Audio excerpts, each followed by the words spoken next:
Bienvenidos a Karate y algo más. El día de hoy vamos a continuar con el libro El guerrero japonés. La educación de soldados y oficiales de la Armada japonesa, dejando de lado el poco conocimiento de los japoneses, adquirieron en materia de navegación de sus primeros visitantes portugueses, holandeses e ingleses durante los siglos XVI y XVII, no fue hasta la primera parte de la década de 1860 cuando una pequeña misión naval fue enviada por el gobierno del shogun a Holanda. Los miembros de esta misión, asistidos por algunos oficiales y hombres holandeses, trajeron al Kaiyo Maru, antes mencionado, a Japón. En 1867, el mismo gobierno del shogun solicitó y obtuvo los servicios de varios oficiales y militares británicos como instructores navales. Desafortunadamente, sin embargo, esta misión, bajo el liderazgo del comandante Tracy, tuvo que ser revelada por las autoridades británicas, debido a la revolución que estalló pocos meses después de su llegada a Japón, lo que condujo al derrocamiento del poder del shogun durante los turbulentos tiempos anteriores y posteriores a la revolución. Cuando nadie sabía exactamente qué sucedería, algunos de los grandes daimios se pusieron a trabajar organizando sus fuerzas tanto navales como terrestres. Uno de ellos, como dice el profesor Chamberlain, el principio de Kisen, ansioso por poseer una armada propia, el lugarteniente House, comprometido con los Royal Marines, como instructor de artillería a bordo de un buque llamado Ryukyukan, y este oficial, con un talento inusual para la organización, que se ocupó personalmente del Ryukyukan y luego de otras posiciones, con muchos más asuntos, además de artillería y entrenamiento de infantes de marina, puede considerarse el verdadero padre de la armada japonesa. Cuando las cosas se calmaron, el nuevo gobierno de Mikado, a diferencia del difunto shogun, solicitó a las autoridades británicas que prestaran servicios en una segunda misión naval, y como resultado, un grupo de oficiales y soldados bajo el mando del comandante Douglas partió y llegó a Japón en 1873. Se formó una escuela superior naval en Tokio, y tras la instrucción de un cierto número de oficiales y soldados escogidos, fueron llevados de crucero a Australia y las islas que la separan de Japón. El trabajo que hicieron fue decididamente bueno, aunque a veces surgieron pequeñas fricciones entre los instructores y los instruidos, particularmente con relación a cuestiones disciplinarias. Conviene señalar aquí que la idea de disciplina que tenían los japoneses en ese momento, aunque era buena a su manera, resultaba muy diferente de lo que es en la actualidad. Tras prestar 6 años de servicio en Japón, esta segunda misión naval regresó a Inglaterra, dejando sin embargo a 1 o 2 oficiales y suboficiales como empleados del gobierno japonés.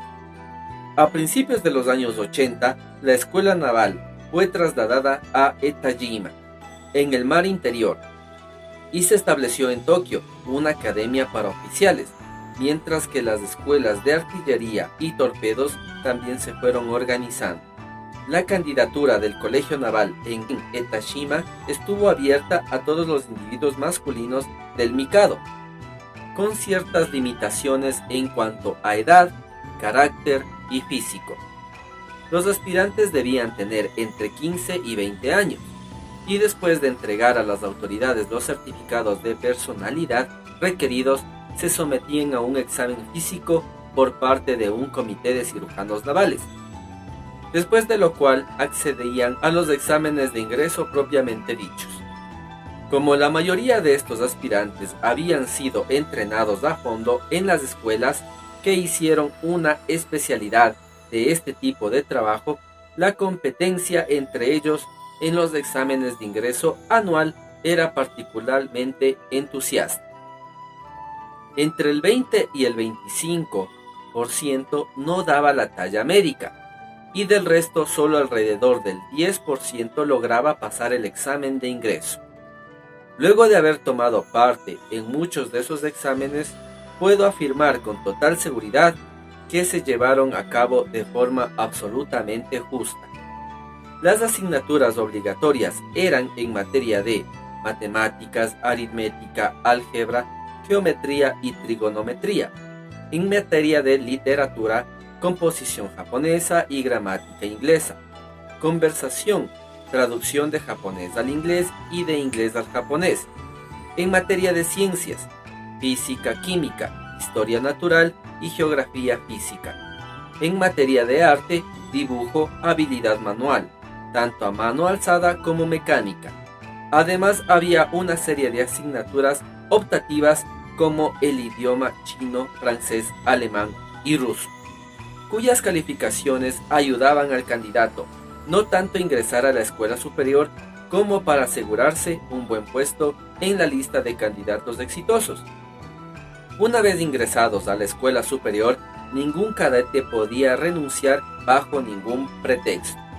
Pero si las autoridades consideraban que uno de los cadetes no daba la talla físicamente, o en carácter, o en calidad, este era inmediatamente despedido.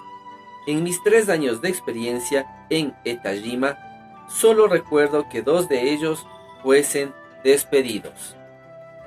De la academia, ambos fueron licenciados por razones físicas, uno por visión defectuosa, el otro porque el cirujano a cargo creyó detectar señales de consumo ilícito en él. Sin embargo, el cirujano estaba equivocado, porque el joven Beppu era buen chico.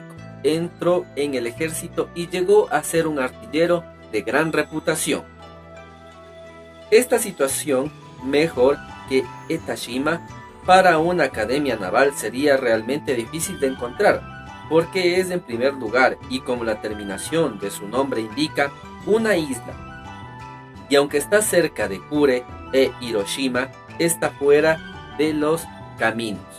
Esta isla es tan irregular que la bahía de Etashima apenas tiene acceso a tierra y la academia se encuentra en amplios terrenos con colinas al norte, sur y este, con las aguas de la bahía hacia el oeste.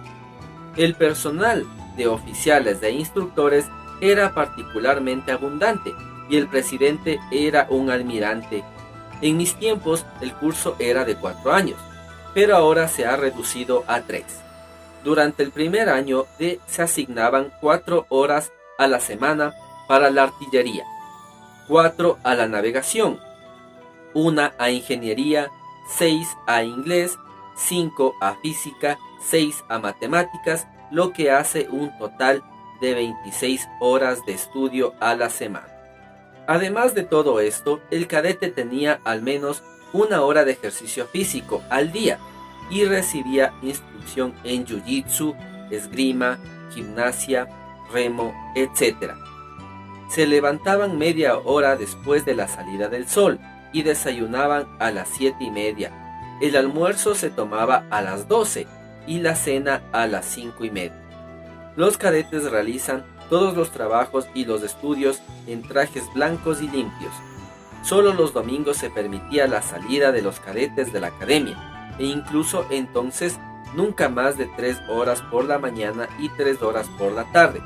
Cada clase tenía su propio club, fuera del recinto de academia. Generalmente una casa de campo donde los miembros podían permitirse comer, beber, fumar y leer periódicos, cosa que no les estaban permitiendo mientras estaba en el campo.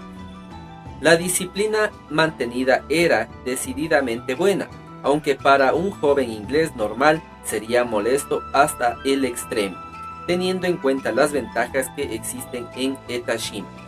Es sin duda curioso y quizás instructivo que ninguno de los cadetes pensaran en ir a cazar o a pescar. Lo cierto es que los japoneses no son gente con inclinaciones deportivas. En un par de ocasiones saqué a algún cadete a cazar o a pescar, pero dejaron clara su total falta de interés por dichas actividades. Y esto era más notable, si cabe, en el caso de los hijos de los oficiales. Niños o niñas a las que se sacaba de vez en cuando simplemente para dar un paseo y gozar del día nada más. Durante el segundo año de los cadetes se asignaban 4 horas semanales de artillería, 3 a mapas navales, 1 a instrucción de torpedo, 3 a navegación, 3 a ingeniería, 6 a inglés, 3 a física y 5 a matemáticas. Durante el tercer o último año se asignaban 3 horas semanales a la artillería, 4 a la instrucción de torpedos, 7 a la navegación, 1 a ingeniería, 6 a inglés y 3 a mecánica.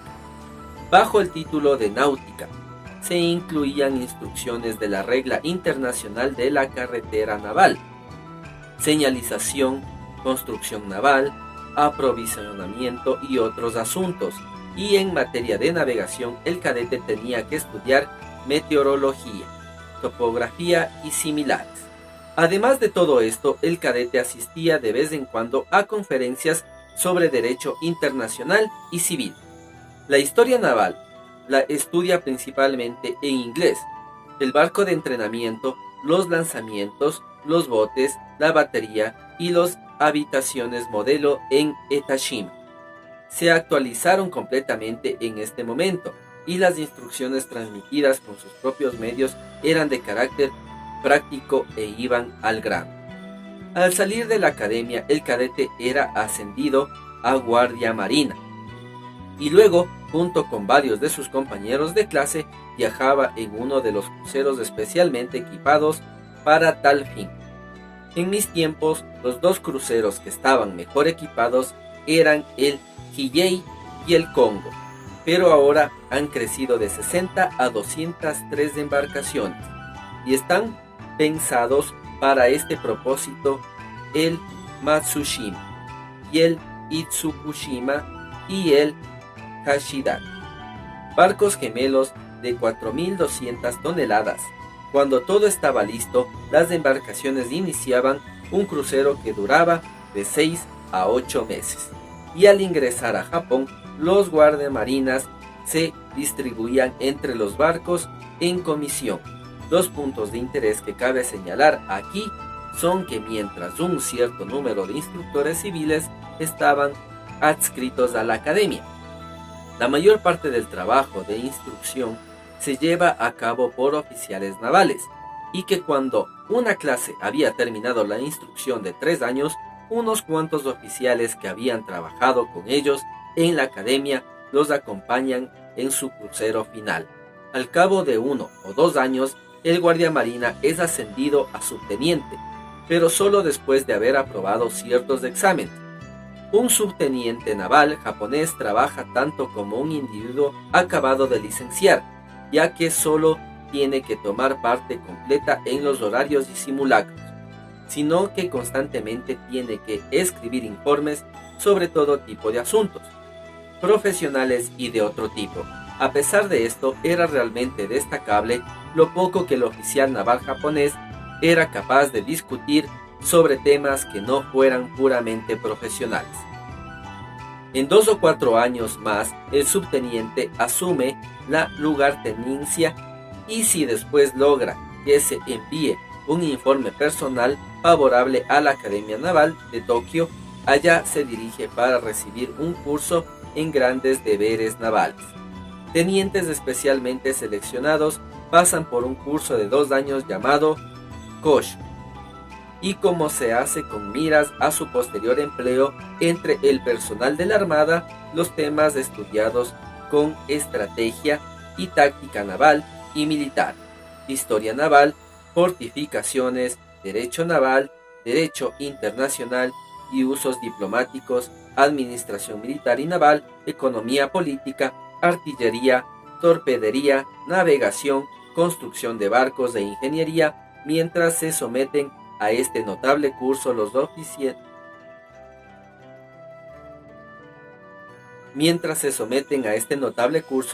oficiantes se enviaban de vez en cuando a participar en maniobras, visitar barcos, fuertes, estaciones navales y fábricas, mientras que estos están siendo inspeccionados por expertos. Otros lugartenientes hacían un curso llamado Otsushu, que dura un año, durante el cual se sumergen en el estudio profundo de la artillería, torpedos y tareas de navegación. La idea que rige este curso era formar especialistas en alguno de los temas nombrados. Los capitanes, comandantes y tenientes mayores que se habían oxidado un poco en ciertos temas podían asistir a un curso llamado Seuka, pero solo si se considera que realmente se beneficiarán al hacerlo. Si un oficial presenta habilidades especiales para un determinado tema y aún así carece de otros títulos que de otro modo habrían obtenido, se someterá a un curso llamado Koshuka. Además de estos cursos, los oficiales y los soldados se someten constantemente a cursos prácticos en las escuelas de artillería y torpedos en Yokusaka. Y además se imparten cursos especiales para instrucción en nuevas armas e instrumentos científicos. Las ramas no ejecutivas de la Armada están particularmente bien provistas en lo que respecta a la instrucción en escuelas especiales propias, el Colegio de Ingenieros en Yokosuka y las reglas que regulan el ingreso a esta, así como el curso de estudios que imparten se basan en líneas similares a las que tienen validez con respecto a la Academia Naval. En Etashima, como Yokusaka, es un gran astillero y arsenal. La academia está bien situada para este propósito. Los candidatos para el departamento de pagadores son principalmente reclutados entre los licenciados por la Universidad Imperial y después de pasar un curso en la Escuela de Capacitación de Pagadores de Tokio, primero se inician en barcos en comisión y más tarde se adaptan a las exigencias del servicio. Los suboficiales y los soldados, que por lo demás son inteligentes y útiles, aunque carecen de educación, también son enviados durante un tiempo a la Escuela de Capacitación de Pagadores para pedir ayuda educativa, como también lo hacen escritores, cocineros, etc. Mientras que los oficiales de la Armada japonesa son reclutados principalmente de las mejores familias del imperio.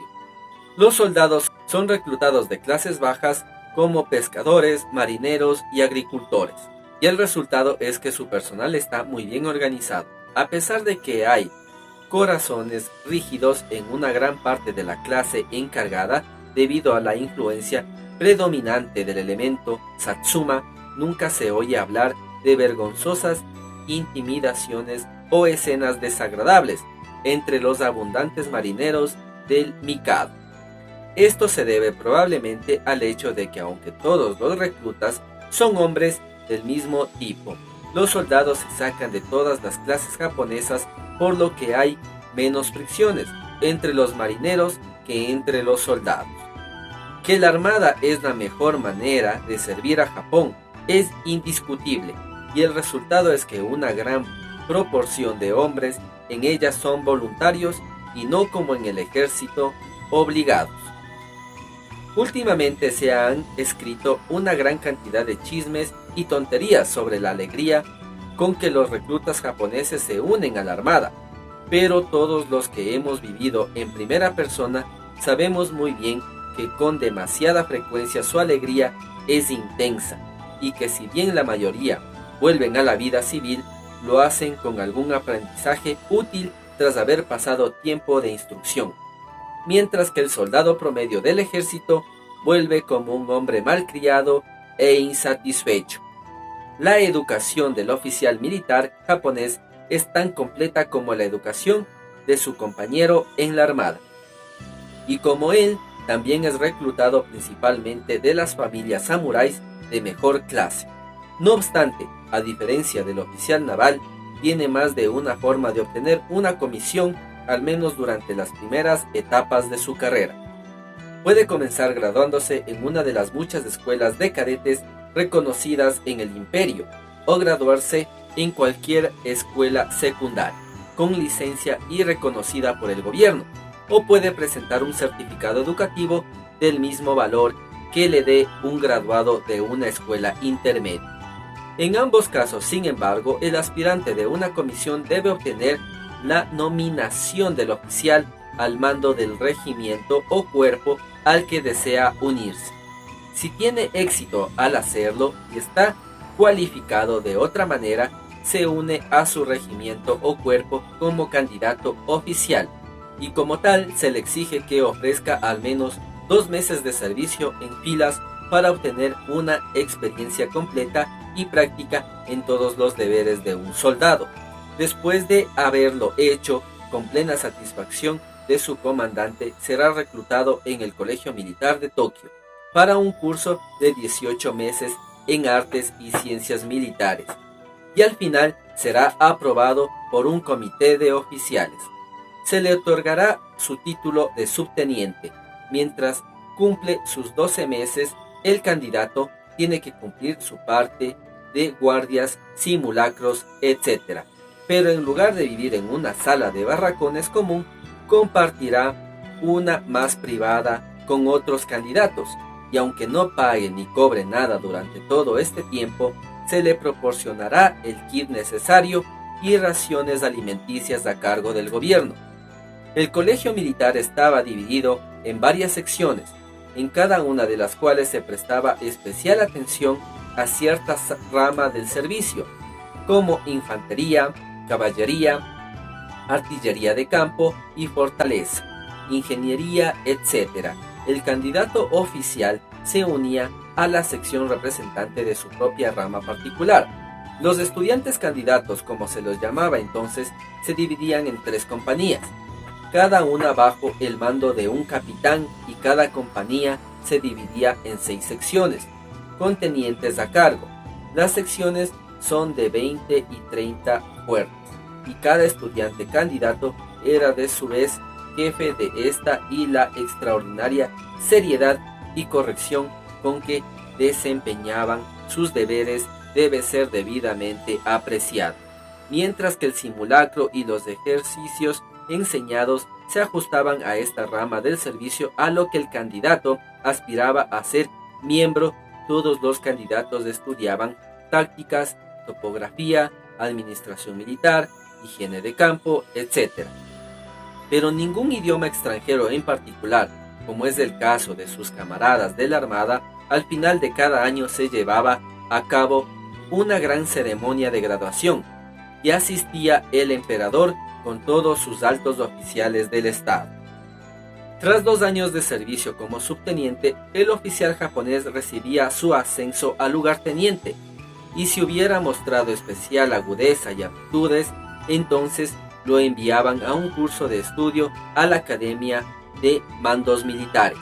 El curso era de 3 años y notablemente útil, de manera que los oficiales que lo hacían se podían unir de vez en cuando a sucursales del servicio que no fueran las suyas. Aquellos que pasaban con éxito recibían diplomas e insignias distintivas que usarían ya para siempre. Dichas insignias los distinguían marcadamente de sus compañeros que no habían pasado por una prueba similar. De los oficiales entrenados se reclutaba la flor y nata del ejército japonés, con los resultados felices que se han mostrado claramente durante la última guerra. Cada rama de servicio en el ejército japonés tenía su propia escuela particular de instructores, y luego estaba el colegio militar de Toyama, donde los oficiales, suboficiales y hombres realizaban cursos de táctica, gimnasia, esgrima, mosquete, artillería, etc. Pero mientras se llevaba a cabo la educación y entrenamiento de los combatientes, nadie se olvidaba de los no combatientes. Así, los cirujanos militares, por ejemplo, completaban su entrenamiento en el Colegio Médico del Ejército, y esto después de haberse licenciado en la Facultad de Medicina de la Universidad Imperial. Los cirujanos veterinarios eran reclutados entre los licenciados en la Facultad de Agricultura de Komeba y recibían una educación posterior y final a la Escuela de Veterinaria del Ejército de Tokio. Intendentes militares y maestros de pago eran formados en el Colegio de Administración Militar. Con respecto a la formación de las filas del ejército y la armada japoneses, se puede señalar aquí que los oficiales prestaban poca o ninguna intención a la enseñanza del desfile y a los movimientos de sus hombres. Este problema adquiere importancia cuando llegamos a cuestiones tales como las instrucciones dadas al recluta y el uso de la espada y la bayoneta.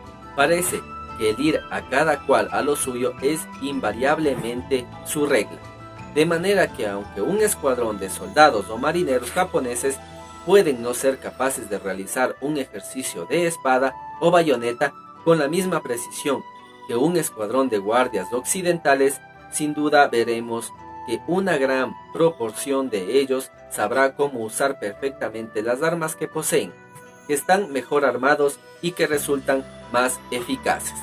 En la sociedad japonesa, las mujeres no ocupan el puesto de importancia que las mujeres europeas y las autoridades militares del Mikado no les prestan la menor atención.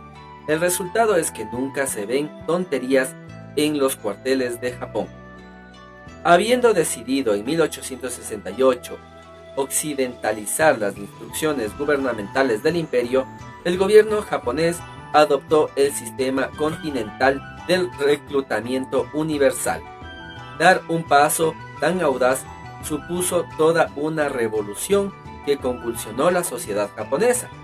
No solo los samuráis consideraban que la carrera de las armas era su propia prerrogativa, sino que el país entero, como resultado de la abolición del feudalismo, se había visto superado por las hordas samuráis cuyas posibilidades de ocupación marcial ahora iban a desaparecer para siempre.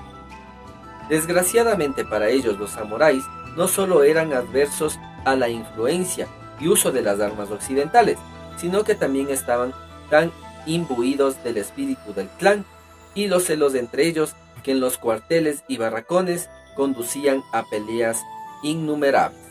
Así sucedió que mientras los oficiales y suboficiales del Ejército Nacional recién organizado eran reclutados únicamente de las filas de los samuráis de clase más alta, los soldados rasos eran reclutados en su mayoría entre extranjeros y agricultores. A medida que surgió la necesidad de un ejército más grande, a causa de la interferencia francesa, alemana y rusa sobre el asunto de la península de Liaotung de 1895, los comerciantes e incluso los actores y otras clases consideradas despreciables fueron llamados a filas para proporcionar el número necesario de reclutas para el ejército del Mikado, enviado por primera vez al servicio en 1876 a 1877 para reprimir la rebelión de Satsuma. El ejército nacional recién organizado no funcionó tan bien como cabría esperar, pero luego debe recordarse se les pidió que se enfrentara a soldados veteranos, de la misma raza que los hombres que lo componen, y además a soldados veteranos, pertenecientes al más belicoso de todos los clanes del viejo Japón. Con todo el prestigio de una revolución exitosa detrás de ellos y con la simpatía de toda la nación para alternarlos, el resultado fue que, como las tropas recién levantadas no habían aprendido ya sea a disparar directamente o usar sus bayonetas correctamente, los espadachines Satsuma a menudo demostraron ser mucho más que un simple contrincante para ellos. Al percibirlo y ser plenamente consciente de la necesidad de tomar medidas rápidas, el gobierno comenzó a alistar un número de combatientes del estilo antiguo de espadas japonesas que junto con la policía eran todos samuráis y por lo tanto buenos espadachines, también de manera que pronto pusieron fin a la revolución y a las vidas de miles de valientes pero equivocados compatriotas.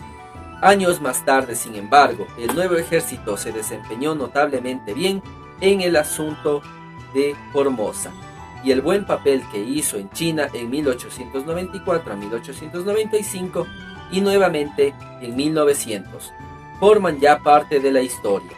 Sus recientes acciones contra los rusos le han valido una fama mundialmente merecida. Si te ha gustado este video, te invito a suscribirte. También ayúdame compartiéndolo con todos tus amigos que les gusta el karate o las artes marciales. Eso ha sido todo, hasta la próxima.